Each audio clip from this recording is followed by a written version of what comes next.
نحمدہ و نصلی علی رسولہ الکریم اما بعد فاعوذ باللہ من الشیطان الرجیم بسم اللہ الرحمن الرحیم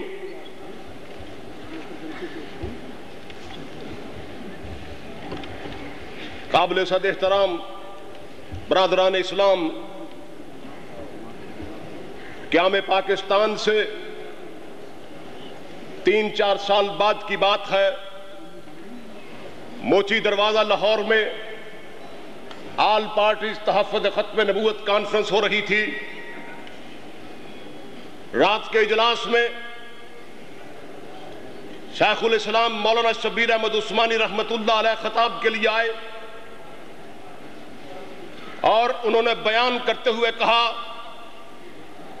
اے ناموس محمد صلی اللہ علیہ وسلم کی تحفظ کے لیے اکٹھے ہونے والے مسلمانوں، جب مسیلمہ کذاب نے دعوی نبوت کیا تو صدیق اکبر ماہی بیاب کی طرح تڑپ اٹھے، مدینے کے حالات کو بالکل نہ دیکھا اور مسیلمہ کذاب کے خلاف لشکر کشی کا فیصلہ کیا۔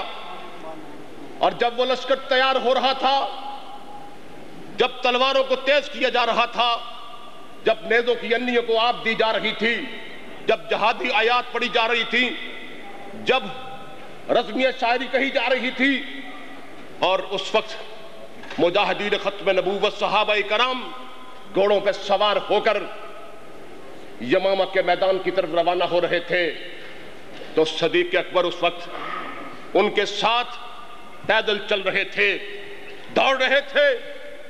فرمایا اس وقت اس لشکر پر اللہ کی جو رحمتیں، اللہ کی جو تجلیات نازل ہو رہی تھیں، رب کعبہ کی قسم وہی تجلیات، وہی انوار و برکات آج کے مجاہدین ختم نبوت پر اسی طرح نازل ہو رہے ہیں۔ ماشاءاللہ ماشاءاللہ۔ فرمایا زمانے کا فرق ہے، صحابہ نے اپنے وقت کے جھوٹے نبی کے خلاف جہاد کیا، ہم اپنے وقت کے جھوٹے نبی کے خلاف جہاد کر رہے ہیں۔ صحابہ چلے گئے، جھوٹا نبی جہنم واصل کر دیا، اس کے بعد جھوٹے نبی بھی آتے رہے، صحابہ ان کے مقابلے کے لیے مجاہدین ختم نبوت بھی آتے رہے۔ زمانہ چلتا رہا، گردش لیل و نہار جاری رہی، حتیٰ کہ ہمارا وقت آ گیا۔ آج کا جھوٹا نبی مسلمہ پنجاب مرزا قادیانی ہے، اور اس کی مخالفت کرنے والے مجاہدین ختم نبوت ہم لوگ ہیں، اور ہمارے بعد بھی یہ سلسلہ چلتا رہے گا، چلتا رہے گا۔ فرمایا قیامت تک جھوٹے نبی بھی آتے رہیں گے، اور ان کو زد و کوب کرنے کے لیے، ان کی گوشمالی کے لیے مجاہدین ختم نبوت بھی آتے رہیں گے۔ اور فرمایا کل جب قیامت کا دن ہوگا تو یہ پورے کا پورا قافلہ جس کی قیادت ابو بکر صدیق کے ہاتھ میں ہے، یہ کل پورے کا پورا قافلہ ابو بکر صدیق کی قیادت میں بغیر حساب کتاب کے جنت میں داخل ہوگا۔ یہ چھوٹی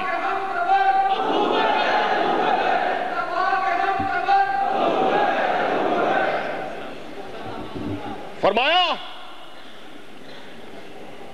اگر لاہور سے ٹرین کراچی روانہ ہو تو اگر ٹرین کے ساتھ 100 ڈبے بندے ہیں انجن کے ساتھ، تو جہاں انجن کراچی پہنچے گا وہاں آخری ڈبہ بھی کراچی پہنچے گا۔ فرمایا ہم آخری ڈبہ صحیح لیکن انجن کے ساتھ بندے ہیں، اور اس انجن کے ساتھ بندے ہیں جو امت محمدیہ کا سب سے بہترین فرد ہے۔ میرے دوستو، تقریریں بہت سی ہو چکی، آپ کے سامنے مقررین حضرات نے تمام گوشے آپ کے سامنے رکھے۔ مجھے بات کرتے کرتے اسی کے اجر و ثواب کے ضمن میں حضرت امیر شریعت سید عطا اللہ شاہ بخاری رحمت اللہ علیہ یاد آ گئے۔ ہمارے دوست غلام نبی صاحب فرماتے ہیں، گجرانوالہ والے 10-12 سال ہو گئے فوت ہو گئے، کہنے لگے شاہ جی گجرانوالہ آئے اور رات میرے ہاں ٹھہرے، آدھی رات کو میری آنکھ کھلی تو میں نے دیکھا کہ شاہ جی رحمت اللہ علیہ تہجد کی نماز پڑھ رہے ہیں۔ شاہ جی نے ادھر سلام پھیرا، میں نے ان کا گھٹنا پکڑ لیا اور میں نے کہا شاہ جی میرے ساتھ ایک وعدہ کریں۔ پوچھا بیٹا غلام نبی کون سا وعدہ؟ کہا شاہ جی میرے ساتھ وعدہ کریں کہ آپ اس وقت تک جنت میں نہیں جائیں گے جب تک مجھے ساتھ لے کر نہیں جائیں گے۔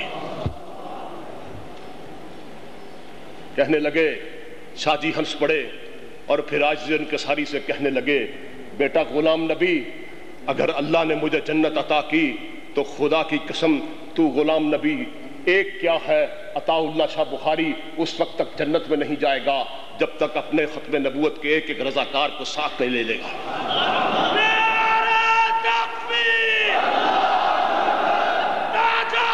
ختم نبوت امیر شریعت سید عطا اللہ شاہ بخاری، امیر عظمت مولانا حق نواز جنگلی، اور مجھے شیخ یوسف بنوری رحمت اللہ علیہ بھی یاد آ گئے، جو علوم انوری کے وارث تھے، 74 کی تحریک کے قائد تھے۔ علامہ یوسف بنوری رحمت اللہ علیہ فرماتے ہیں کہ 74 کی تاریخ میں مجھے 4 دفعہ نبی علیہ الصلوۃ والسلام کی زیارت ہوئی۔ چوتھی دفعہ جب زیارت ہوئی اس وقت اب تحریک میں کامیاب ہو چکے تھے، اور میں اس وقت مدینہ منورہ میں تھا۔ حضور علیہ الصلوۃ والسلام نے مجھے کہا، یوسف بنوری میری امت کو جا کے یہ خوشخبری سنا دینا، میری امت کو جا کے یہ مژدہ جاں فضا سنا دینا کہ اس تحریک میں دام در میں سخ نے جس طرح بھی جہاں بھی جس شخص نے جتنا بھی کام کیا ہے اللہ نے سب کی مغفرت کر دی۔ ماشاءاللہ، جزاک اللہ، ماشاءاللہ، جزاک اللہ۔ یہ کوئی چھوٹا کام نہیں، لیکن دوستو اس وقت صورتحال کیا ہے کہ اس وقت دنیا میں دو گروہ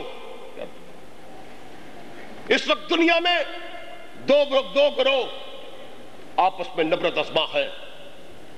ایک گروہ تاج و تخت ختم نبوت پر حملہ آور ہے، اور دوسرا گروہ ان کو روکے ہوئے ہے، ان سے نبرد ازما ہے، ان سے گتھم گتھا ہے، اور انہیں تاج و تخت ختم نبوت تک پہنچنے نہیں دے رہا۔ پہلا گروہ مرزا قادیانی کی امت ہے، اور دوسرا گروہ حضور علیہ الصلوۃ والسلام کی امت ہے۔ میرا سوال یہ ہے کہ کروڑوں ساحل کے تماشائی جو کلمہ بھی پڑھتے ہیں وہ کس کے امتی ہیں؟ جو حضور کے امتی تھے وہ حضور کی طرف سے آ گئے، جو مرزا کے امتی تھے وہ مرزا کی طرف سے آ گئے۔ سوال یہ ہے، یہ ساحل کے تماشائی جو آج اپنے نبی کا تماشا دیکھ رہے ہیں یہ کس کی امت ہے، اور قیامت کے روز ان کا حشر کن کے ساتھ ہوگا؟ اور آخری بات کہہ کے وقت کم ہے، اپنی آخری بات کہہ کے اپنی بات کو ختم کرتا ہوں۔ دوستو اس وقت جو قادیانیت زندہ ہے اس کے وجود کے اندر جتنی بھی جد جان ہے وہ قادیانی نواز طبقہ کے ساتھ وجہ سے ہے۔ وہ لوگ جو قادیانیوں کے ساتھ کاروبار کرتے ہیں، وہ لوگ جو قادیانیوں کے سکولوں کے کالجوں کے اندر اپنے بچوں کو داخل کرتے ہیں، وہ لوگ جو ان سے روابط رکھتے ہیں، ان کی شادی غمی میں جاتے ہیں، ان کی شادیوں میں جا کے مرغے اور قورمے اڑاتے ہیں، اور حضور علیہ الصلوۃ والسلام کی عزت و ناموس کا مذاق اڑاتے ہیں، سب سے ذلیل ترین گروہ یہی گروہ ہے۔ اور اس گروہ کے بارے میں بات کہتا چلا جاؤں، اے قادیانی نواز، قادیانی سے تعلق رکھنے والے، تیرا نبی علیہ الصلوۃ والسلام سے کوئی تعلق نہیں ہے۔